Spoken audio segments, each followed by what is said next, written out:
예수님이 이제 승천하시고 제자들이 배웅을 갔던 장소에서 다시 예루살렘으로 내려오는 장면이 오늘 읽은 본문의 말씀입니다. 우리가 성경을 좀 제대로 이해하기 위해서는 성경의 본문 속으로 우리가 들어가야 됩니다. 그 현장으로 들어가서 그 사람들이 지금 어떤 마음인가를 좀 이해를 하면 이 본문이 우리에게 좀 더 가깝게 다가오는 것이죠. 지금 제자들이 감람문에서 예루살렘으로 내려올 때 그 심정이 어떠하겠습니까? 자기들이 3년을 믿고 따라다녔는데 십자가를 통해서 참 많은 실망도 했지만 부활하시고 나서 새로운 희망을 가졌잖아요. 그래서 주님, 이 예루살렘을 회복할 때가 이때입니까?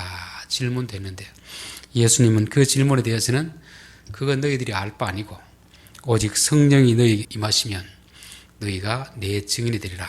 이 말씀을 하시고 나서는 이제 작별하는 거예요. 작별. 그렇죠? 자기들이 그렇게 기대했던 마지막 꿈이 어떻게 됩니까? 다 사라져버린 거죠. 다시 온다는 약속을 했는데 그게 언제 올지는 모르는 그런 것입니다. 그래서 그 예수님을 보내고 나서 다시금 예루살렘으로 오는 그런 장면입니다. 저는 이걸 보면서 이 아들을 군대 훈련소 두고 올 때 그 마음이 아닐까 그런 생각이 들었고, 또 부모가 자녀를 멀리 유학 보낼 때 공항까지 배웅해주고 돌아올 때 그 마음이 아닐까 그런 생각이 들었습니다. 이때 돌아올 때 마음이 어떻겠습니까? 찹찹하겠죠. 어떻게 살아가나, 이제 어떻게 살아가나, 보고 싶어 어떻게 살아가나, 앞으로 어떻게 해야 되나, 아마 그런 마음을 가지고 내려왔지 않을까 저는 그런 생각을 해봤습니다. 그래서 오늘 이 내용은 그 분위기 속에서 오늘 본문을 이해하면 제대로 이제 우리가 알게 되는 것입니다. 자, 감람문이라 하는 산에서부터 예루살렘으로 이렇게 오는 내용입니다. 감람산이라는 것은 올리브 나무가 많은 곳, 감람나무가 많은 곳. 이걸 또 다른 표현을 하면 겟셋마네 동산입니다. 예수님이 십자가에 돌아가시기 전에 뭘 했으면 거기서 마지막 기도를 했던 장소가 겟셋마네 동산입니다. 이 감람나무는 올리브 나무거든요. 올리브 나무. 올리브 나무는 이걸 짜가지고 기름을 뽑아서 불을 밝히는 그런 나무입니다. 그래서 예수님이 왜 하필 이 장소를 선택해서 마지막으로 헤어지는 그 장소로 선택했을까? 아마 제 생각에는 예수님이 자기 몸이 희생이 되어서 기름이 되어서 불을 밝히기 위해서 마지막 십자가 달리기 전에 이곳에서 기도했고, 또 제자들과 마지막 작별하면서 이것을 선택하지 않았나 그런 생각이 드는 것입니다. 그래서 이 감람문이라는 것은 예수님과 제자들 마지막 전송하는 그 장소, 성찬하신 장소인데 그 장소가 이전에는 기도했던 장소이고 이 기름을 짜는 장소이고 자신이 결국 희생됨으로 인하여서 기름이 되어 세상의 빛을 바라고자 하는 그 마음으로 이 장소를 선택했지 않을까 저는 그런 생각을 해봤습니다. 그리고 또 예루살렘에서 머물러라 했잖아요. 다른 장소 아니고. 이 제자들은 다 고향이 다 다르거든요. 예수님이 있을 때는 함께 다녔는데 예수님이 가고 없으면 어떻게 됩니까? 뿔뿔이 다 흩어질 수밖에 없잖아요. 그런데 예루살렘을 떠나지 말고 기다리라 이렇게 했습니다. 예루살렘이란 장소도 구약에 보면 의미가 있는 장소입니다. 창세기 22장 2절에 보면 여호와께서 이르시되 내 아들 내 사랑하는 독자 이삭을 데리고 모리아 땅으로 가서 내가 내게 일러준 한 산 거기서 그를 번제로 드리라. 그 예루살렘 성전이 있던 곳이 아브라함 이삭을 드렸던 그 장소입니다. 그 장소. 그게 모리아 산인데 이건 히브리어로 모리아라는 것은 하나님을 보는 장소입니다. 모리아 산 이름이. 하나님을 보는 장소가 예전에는 모리아 산이었고 지금은 예루살렘이었죠. 예루살렘. 예루살렘이라 이름의 뜻은 평화의 도시입니다. 평화의 마을. 하나님이 계시는 곳은 뭐가 있습니까? 평화가 있겠죠. 그런데 지금 현재는 평화가 있습니까? 없습니까? 지금 평화가 없습니다. 예루살렘 성전이 있는 곳. 성전은 원래 하나님이 계시는 으로 평화가 있어야 되는데 큰 자가 작은 자를 섬기는 곳이 되어야 되는데 오히려 서기관들이 어떻게 했습니까? 가난한 과부의 가산을 삼키는 강도로 돌변해 있던 장소가 예루살렘이었습니다. 그런데 예루살렘은 말은 평화의 도시인데 진짜 평화가 이루어지기 위해서는 모리아 산이 되는 모리아 산. 하나님을 뵈는 장소가 되어야 되는데 그곳에서는 자기 자식을 죽여야 평화가 오는 것입니다. 그리고 또 사무엘라 24장 18절에 보면은 이날에 갓이 다윗에게 이르러 그에게 아뢰되 올라가서 여부수 사람 아라우나의 타작 마당에서 여호와를 위하여 제단을 쌓으소서 하며, 여기 이제 인구조사를 했기 때문에 하나님이 진노해 가지고 전염병을 돌려 가지고 백성들을 죽이는 그런 사건이 있었습니다. 그때 다윗이 내가 잘못했는데 이 백성들이 나 때문에 죽는구나, 그렇게 해서 아라우나의 타작 마당에 가서 번제를 드림으로써 그 재앙, 진노를 멈춘 것이 되는 것입니다. 예루살렘이라는 장소는 하나님을 배우는 장소이고 평화가 있는 장소입니다. 그런데 지금 예루살렘은 평화가 있는 것이 아니고 가난한 자를 착취하는 그런 곳으로 변해버렸습니다. 왜? 자기를 희생하지 않고 욕심을 쫓아갔기 때문인 것이죠. 그래서 다시금 너희들이 그 예루살렘으로 가라. 거기서 이제 유대교라는 그 예루살렘 성전을 무너뜨리고 새 성전을 지어라. 성령이 다스리는 그런 성전을 지으라는 의미에서 요 예루살렘을 보낸 것입니다. 이 장소가 아무런 의미 없이 그런 것이 아니고 역사적으로 봐도 의미가 있는 장소이고, 예수님도 하필 예루살렘을 선택하는 이유는 바로 그 장소는 하나님을 배우는 곳이 되어야 되고 평화가 임하는 곳이 되어야 되는데 지금 현재는 평화가 없는 곳입니다. 오히려 가난한 자가 착취당하는 그런 현장이기 때문에 이제는 그 예루살렘 성전을 무너뜨리고 새 성전을 짓겠다는 그 하나님의 계획 때문에 예루살렘으로 가라고 했던 것입니다. 자, 그리고 그들이 어디로 갔습니까? 예루살렘 성전에 간 것이 아니고 다락방으로 올라가니, 요 다락방은 뭐냐면 마가 요한의 어머니 집. 그리고 예수님 돌아가기 전에도 마지막 만찬을 한 곳이 바로 마가 요한의 다락방이었습니다. 저는 이 세 장소를 보면서 어떻게 이렇게 뜻이 통하는가 그 생각을 했습니다. 이 마가 요한 집은 아마 좀 잘 살은 것 같습니다. 형편이 좋고 이러니까 자기의 넓은 그 다락방을 오픈했어. 예수님이 온다든지 다른 사람들이 올 때 그것을 공개해가지고 그 사람들이 마음껏 사용하도록 그렇게 했던 장소인 것 같아요. 그래서 예수님이 십자가에 달려 돌아가시기 전에 그 장소에서 12제자들이 모여서 최후의 만찬을 한 장소이고, 또 이제 예수님이 승천하고 나서 제자들이 다시 120명이 와서 그 자리에서 성령이 오기를 기다리는 그런 장소가 되었고, 이곳이 최초의 교회가 되는 그런 현장이 되었습니다. 그리고 결국 다락방은 어떤 장소였습니까? 자기의 것을 내어놓는 장소였고 희생하는 장소였잖아요. 그렇죠? 하나님은 예루살렘 성전에 가서 기다리라 하지 않았습니다. 그것은 이미 사람들이 타락해 있었기 때문에, 종교 지도자들이 타락해 있었기 때문에, 이기적이기 때문에 그곳에서는 하나님의 역사를 펼칠 수가 없었던 것이죠. 그래서 그 예루살렘 성 안에서 어느 집을 선택할까 하나님 생각하다가 자신을 희생할 줄 알고 자신을 내어줄 줄 아는 마가 요한의 다락방을 성령이 임하는 그 역사의 장소로 사용했던 것입니다. 저는 이걸 보면서 참 멋진 부자다 그런 생각이 들었습니다. 세상에는 얼마나 많이 가졌느냐, 소유했느냐를 가지고 부자라고 하지만 성경은 그 사람이 얼마나 많이 가졌느냐 그걸 보고 부자라고 하지 않습니다. 내게 가진 것을 얼마나 다른 사람을 위해서 많이 베풀었느냐, 제공했느냐, 그런 것을 가지고 그렇게 평가하고 있는 것입니다. 그래서 자기가 희생한 그 장소에 하나님이 놀라운 기적의 현장으로 사용했던 것입니다. 저는 우리들 가운데서도 내가 있는 것으로서 하나님이 쓰시겠다 할 때 기꺼이 내어드릴 수 있는 이런 분들이 좀 많아졌으면 좋겠습니다. 나는 잠시 자리를 빌려준 것이 되지만 하나님 그것을 통해서 놀라운 역사를 이루신 것입니다. 나를 위해서 모으는 것도 중요하지만 주를 위해서, 다른 사람을 위해서 마음껏 이렇게 기부할 수 있는, 이게 기독교 정신이 아닌가 그런 생각이 듭니다. 그래서 미국 부자하고 한국 부자가 차이가 그것입니다. 우리나라 부자는 자기가 많이 모으는 이걸 부자라고 생각하는데 미국 부자는 그렇지 않습니다. 돈을 많이 모으는데 기부를 해도 조금 생생히 내기 위해서 안 합니다. 재산의 반을 확 떼가지고 줘버립니다. 빌 게이츠, 또 이름 다 모르겠는데 그런 사람들은요, 돈을 버리긴 열심히 버는데 그걸 자기 자녀들에게도 안 물려주고 그냥 기부로 다 해버린 거죠. 한원을 다 해버린 거죠.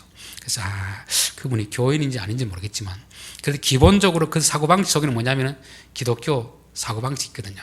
그래서 자기가 많이 벌어서는 사회에 환원하고 또 교회에 기증하는 이런 걸 통해서 내가 가진 것보다 더 가치 있게 쓰도록 하는 그런 역사의 현장이 바로 오늘 마가의 다락방이 되는 것입니다. 저는 우리 성도들 가운데서도 좀 부자가 많이 나왔으면 좋겠어요. 어떤 부자? 마가 요한의 어머니 같은 이런 부자. 나를 위해서 이렇게 쓰는 것이 아니고 뭐 시를 위해서도 많이 기증하고 교회를 위해서도 하고 가난한 사람을 위해서도 마음껏 이렇게 쓰는 그런 부자들이 좀 많았으면 좋겠습니다. 자, 오늘 13절 들어가 그들이 요한은 다락방으로 올라가니 베드로, 요한, 야고보, 안드레와 빌립, 도마와 바돌로메, 마테와 알페오의 아들 야고보, 셀롯인 시몬 야고보의 아들 유다가 거기 있어 여자들과 예수의 어머니 마리아와 예수의 아우들과 더불어 마음을 같이하여 오로지 기도에 힘쓰더라 되었습니다. 여기 보면 11 가룟 유다를 뺀 11 제자가 있고 또 여자들이 있고 또 예수님의 형제들 이렇게 해서 아마 120명 정도 모였던 것 같습니다. 예수님의 제자들은 여러분 잘 알듯이 다양합니다. 나이도 차이가 많이 나고 또 고향도 다르고 학력 수준도 다르고 또 정치적 성향도 다릅니다. 마태는 친로마 세리였으니까. 그런데 또 셀롯인 시몬은 반로마입니다. 반로마. 오늘은 야당 성향. 그런데도 이들은 다 달라도 예수 안에서 하나가 된 것입니다. 그래서 저는 교회는요 다양한 사람이 있어요. 다양한 사람이. 정치적으로도 서로 생각이 반대적인 그런 사람이 있어야 되고 또 이 학벌도 다양한 사람이 있어야 되고 이 재산 유무도 다양한 사람이 있어가지고 서로 차별하지 않고 어떻습니까? 예수 안에서 하나가 되는 것이 필요한 것입니다. 근데 한국은 이게 잘 안 되는 것 같아요. 딱 몇 편 나눠가지고 이 교회 안에서도 막 정치 이야기하면 딱 이거 나눠가지고 막 원수 대하지 하잖아요. 그렇죠? 그래야만 안 됩니다. 성향은 누구나 다 다를 수 있거든요. 내가 어떤 걸 좋아하는 것보다도 더 중요한 게 예수님을 좋아하는 게 더 중요한 것입니다. 교회 안에서도 보면은 성향이 틀릴 수 있잖아요. 좋아하는 게 틀릴 수 있거든요. 그 사람 그거 좋아하는 거고 나는 이 사람 좋아하는 것이고. 그러나 더 중요한 것은 우리는 누굴 좋아합니까? 예수님을 좋아하기 때문에 내가 좋아하는 것 때문에 내가 싫어하는 것을 그 사람이 좋아한다고 해서 미워할 필요가 없습니다. 왜? 그 사람도 예수님을 좋아하고 나도 예수님을 좋아하기 때문에 여기서 공통점을 찾아야 됩니다. 이 제자들도 우리보다 더 이렇게 극단적인 그런 생각을 가진 사람들이거든요. 그런데도 누구 때문에? 예수님 때문에 하나가 되는 것입니다. 그래서 교회는 다양한 사람이 있어야 되고 또 여자들, 이 당시 여자들은 일반 사회에서는 좀 뭐라 그럴까 차별을 많이 당했죠. 차별. 그렇죠. 우리나라도 조선시대 같으면 그랬잖아요. 여자들은 보통 밥상에 같이 식사를 안 하고 부엌에서 먹고 이렇게 했잖아요. 그런데 기독교가 들어오면서 어떻게 했습니까? 같은 자리에 앉아서 밥상을 먹게 됐잖아요. 기독교는 사람을 차별하는 것이 아닙니다. 아무리 못 배워도 그 사람이 여자라도 약한 자라도 동등하게 다 이렇게 대하는 것입니다. 지금 다시 모여 기도하는 장소에서도 여자들은 당신들은 주방 가서 밥이나 하십시오 이렇게 하지 않습니다. 같이 모여서 기도합시다. 같이 모여서 예배합시다 이렇게 하는 것입니다. 그래서 저는 늘 회관 갈 때 할머니들 그런 이야기 하지만 제가 남자들이 교회 안 다니는 게 이해가 되는데 여자분들이 교회 안 다니는 건 제가 이해가 안 됩니다. 여러분 조선시대에 여자들이 그 신분이 어떤 거 알고 있잖아요. 기독교가 들어와서 여러분의 신분이 이만큼 향상되었으면 미안한 마음이라도 교회 다녀야 되지 않겠습니까? 그런 이야기를 할 때가 있습니다. 실제로 그렇거든요. 기독교가 들어오기 전에는 보통 이 유교 사회에서는 여자들은 공부도 안 시켰습니다. 근데 선교사님이 와가 어떻게 했습니까? 여자들을 교육시켜가지고 유학 보내주고 장관 만들고 이렇게 했잖아요. 교회는 여자라고 차별하지 않습니다. 장애인이라고 차별하지 않고 약한 자로 차별하지 않고 똑같이 대하는 것이 바로 교회가 되는 것입니다. 그 다음에 이제 셋째 보면 이제 예수님의 동생들, 야고보와 유다, 이런 동생들이 있습니다. 근데 이들은 예수님이 십자가에 달려 돌아가시기 전까지는 형이라도 안 믿었습니다. 예수를 안 믿었어요. 근데 부활하시는 걸 보고 승천하시는 걸 보고 아하, 우리 형님이 그냥 형님이 아니고 메시아였구나. 그렇게 믿게 되는 것입니다. 저는 이걸 보면서 우리 성도들 가운데서도 안 믿는 가족들이 많이 있잖아요. 그렇죠? 근데 이게 참 구원이 어렵거든요.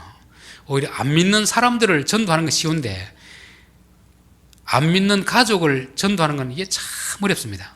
근데 예수님도 살아있을 때는 전도를 못했습니다. 어떻게 보면 실패했어요.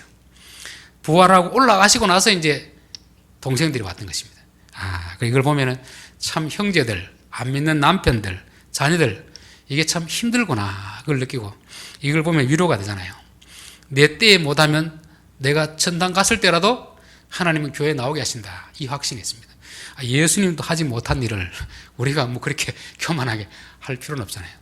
하나님이 해주시면 고마운 것이고 안 해주더라도 우리는 실망하지 말고 예수님 또 승천하고 나서 형제들이 합류해가지고 주의 종이 됐듯이 우리가 살아있을 때 하면 참 좋겠지만 그렇게 안 되더라도 포기하지 말고 기도하면 언젠가는 하나님이 그들을 불러서 하나님의 종으로 쓰실 것이다.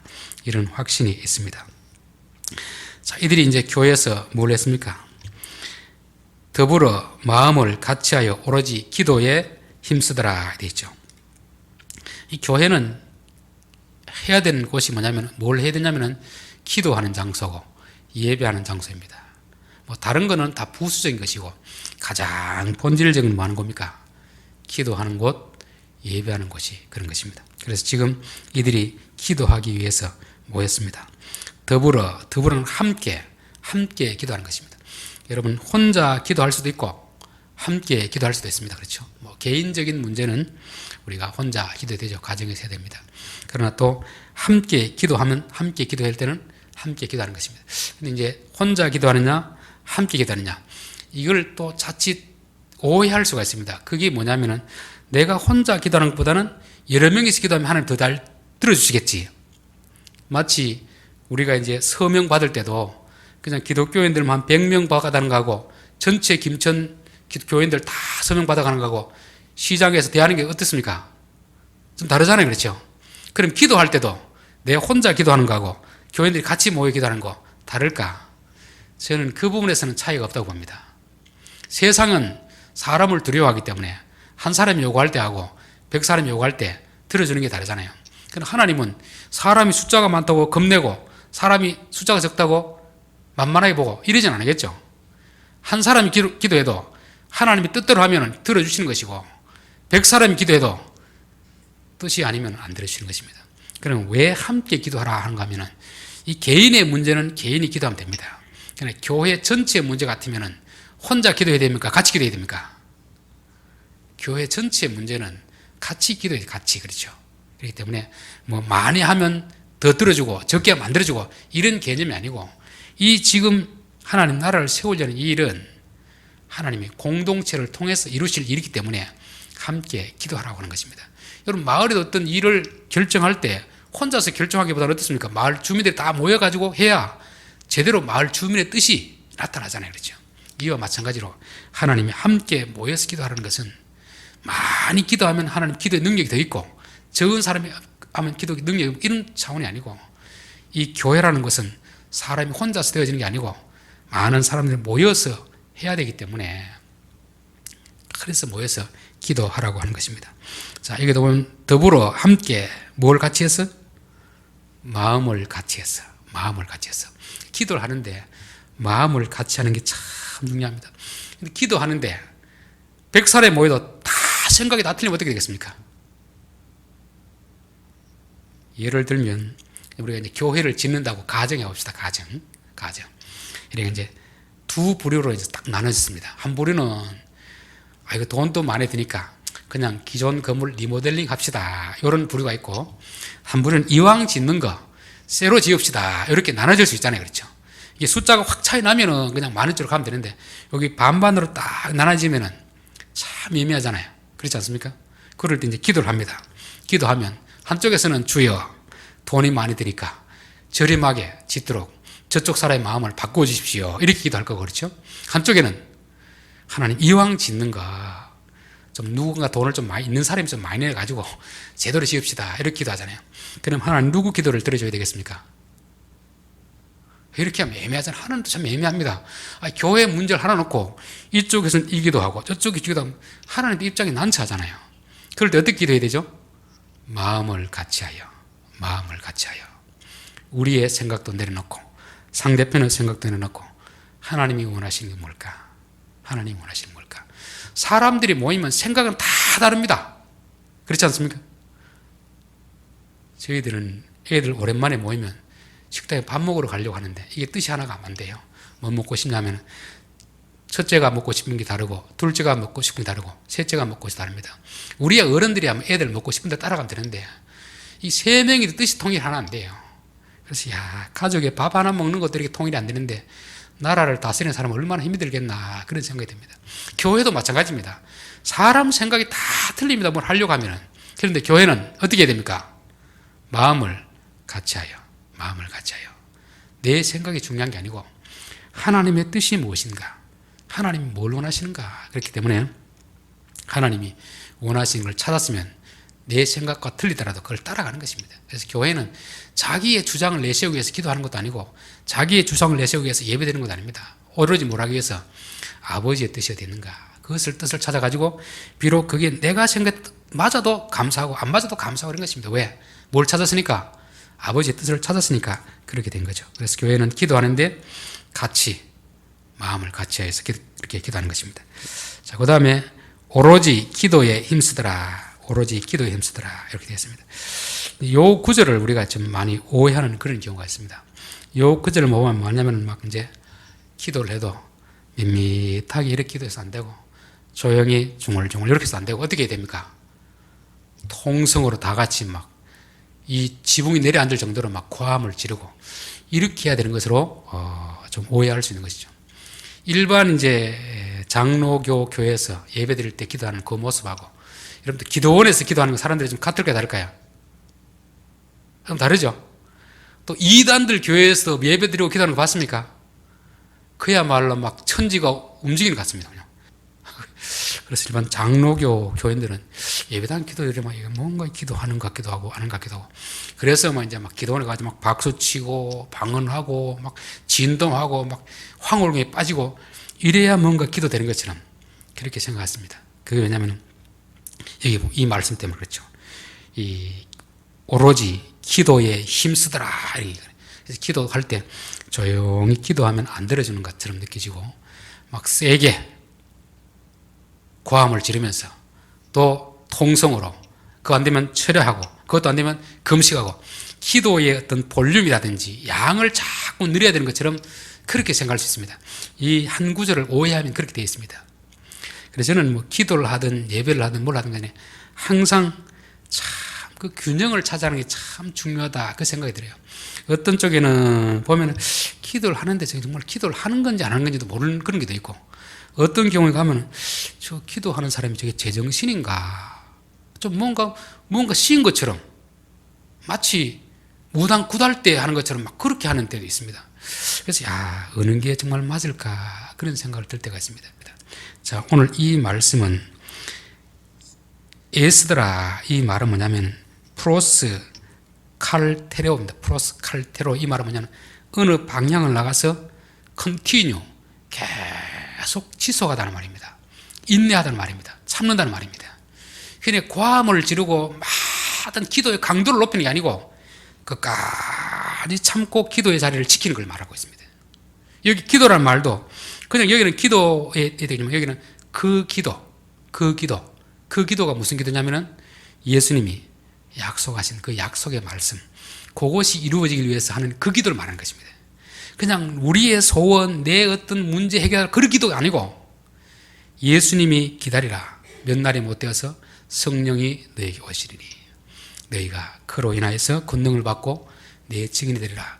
근데 몇 날이라는 것이 딱 집어 말한 게 아니거든요. 그 몇 날을 기다리는데, 하루 기다려도, 이틀 기다려도, 사흘 기다려도 아무런 변화가 없습니다. 그럴 때 어떻게 됩니까?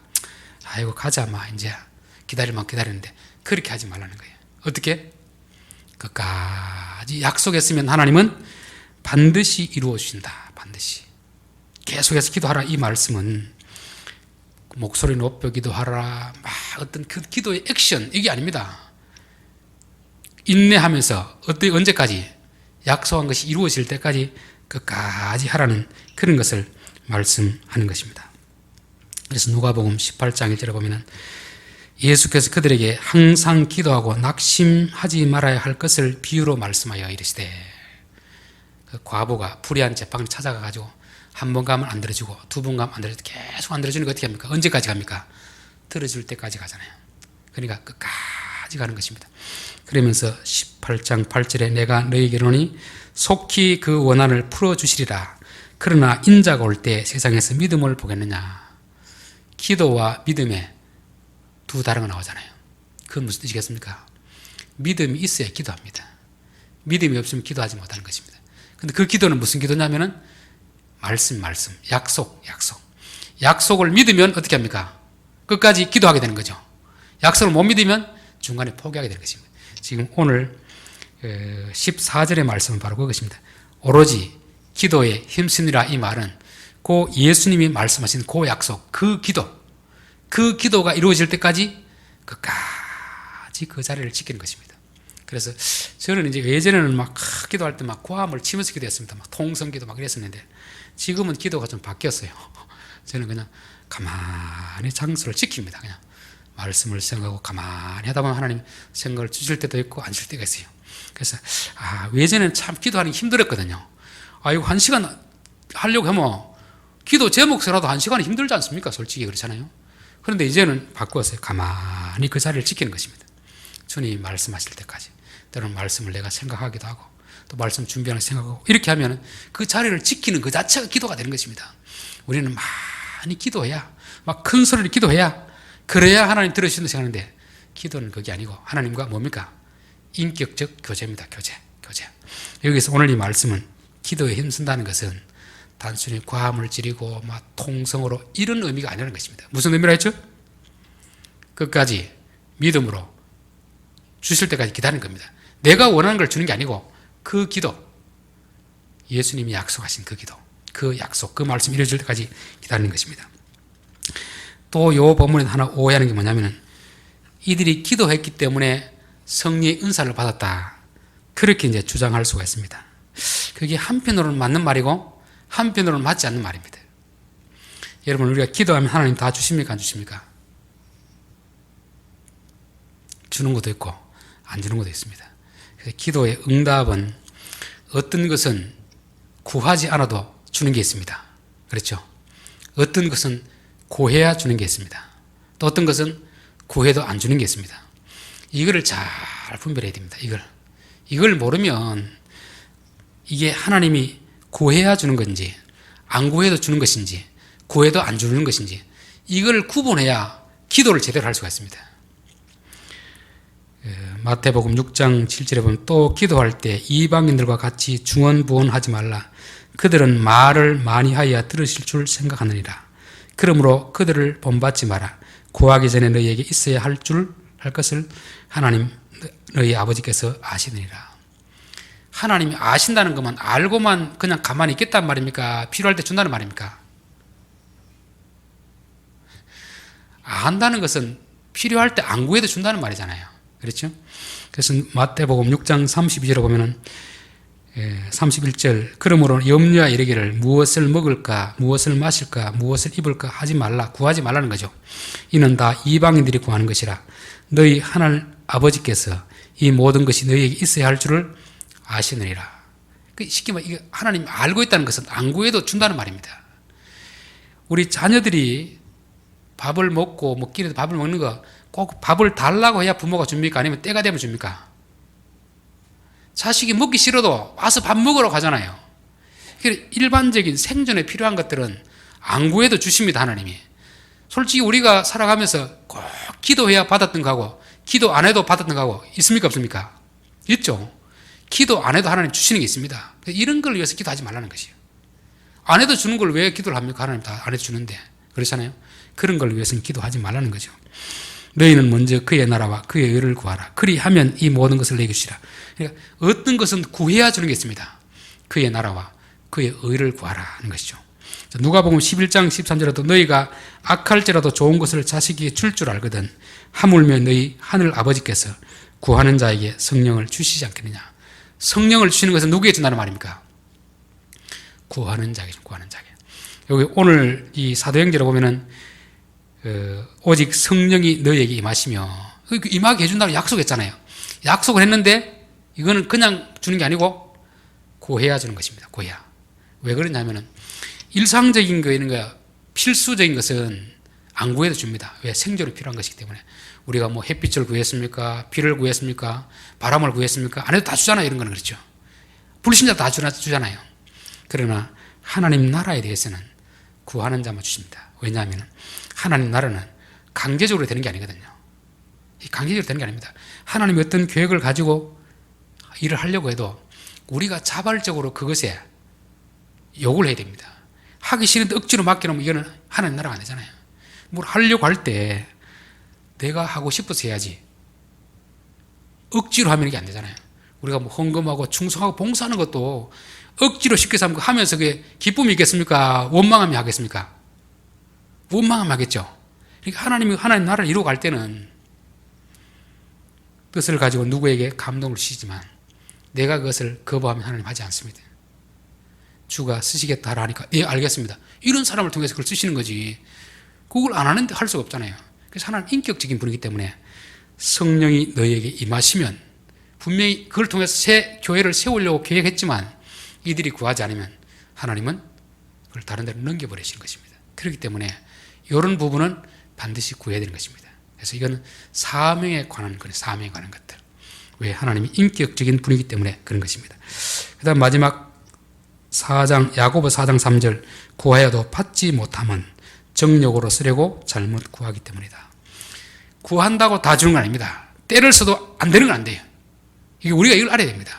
어떤 것은 안 구해도 주시는 것이 있고 어떤 것은 구해야 주시는 게 있고 어떤 것은 구해도 안 주시는 것이 있습니다. 이걸 우리가 분별할 수 있으면 우리의 기도가 한 단계 수준이 높아지지 않을까 그런 생각이 듭니다. 자, 결론입니다. 감람산, 예루살렘, 다락방 그 장소에 대해서 말씀드렸습니다. 감람산 어떤 곳이었죠? 기름을 짜는 것. 자기의 몸을 의해가지고 기름을 내가지고 등을 밝히는 그 장소에서 예수님은 십자가 지시기 전에 마지막 기도를 했고 그곳에서 승천했습니다. 결국 내가 희생이 되어 너희들에게 빛이 되어주겠다 그런 의미인 거죠. 예루살렘은 평화의 도시입니다. 평화의 도시. 평화는 그저절로 이루어집니까? 희생해야 됩니까? 평화의 도시도 이삭을 바쳐야 되는 것입니다. 아라우나의 타작마당에서 번제를 드려야 평화가 임하는 것입니다. 그런데 지금 예루살렘은 평화가 임하지 않습니다. 왜? 자기를 희생하려고 하지 않고 욕심으로 오히려 다른 사람 것을 빼앗으려고 하기 때문에 예루살렘 성 평화의 도시인데 평화가 없는 것입니다. 그래서 예루살렘 성에서 너희들이 새로운 교회, 새로운 하나님을 세우라는 그런 의미에서 예루살렘에 머물러 있으라고 했던 것입니다. 다락방, 성전을 선택하지 않고 다락방을 선택한 이유는 바로 자기를 희생하는 그 장소, 그 사람을 통해서 역사하는 것입니다. 그래서 저는 우리 교인들이 좀 물질적으로도 많이 부자가 나타나고 뭐 지위도 좀 많이 좀 높은 사람이 좀 좋잖아요. 그렇죠? 근데 그 지위, 물질을 가지고 자기 욕심만은 챙기는 게 아니고 그걸 가지고 많은 사람을 유익해 하는 그런 일로 자기 자신을 내어놓으면 하나님 그를 통해서 역사하신다는 것입니다. 자, 교회 구성원, 제자들, 또 여자들, 또 예수님의 형제들이었죠. 제자들은 다양한 생각, 직업, 학벌 다 고향이 달랐지만 누구 안에서 하나가 되었습니까? 예수 안에서. 그래서 교회는 다양한 사람이 있습니다. 내게 자꾸 맞추려고 하면 안 됩니다. 생각이 다 틀려도 누구에게 맞추면 됩니까?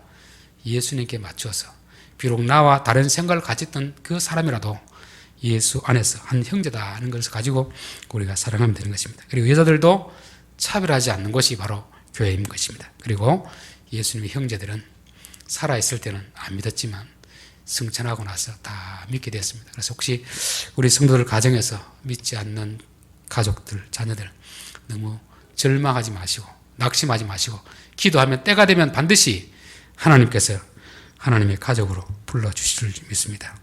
교회가 해야 될 일은 예배하고 기도하는 것입니다. 함께 마음을 같이 하여서. 그래서 내 생각을 자꾸 주장하는 것이 아니고 아버지의 뜻이 무엇인가, 그걸 찾아야 할 것입니다. 그럼 마지막 오로지 기도에 힘쓰더라.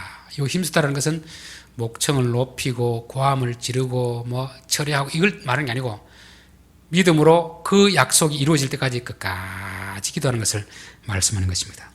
자, 여기서도 2장에 성령이 임한 것도 기도했기 때문에 임했다는 말도 반은 맞고 반은 틀립니다. 그렇겠죠? 약속했기 때문에 이루어지는 것입니다. 약속했더라도 기도하지 않으면 이루어지지 않습니다.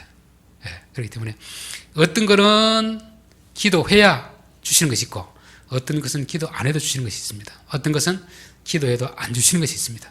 우리가 기도할 때 기도 제목을 쭉 보시고 딱 체크를 해가지고 안 해도 될 것은 빼고 꼭 해야 될 건 하고 해도 안 될 건 빼고 그러면 기도가 딱 정리가 되는 정리. 그렇죠.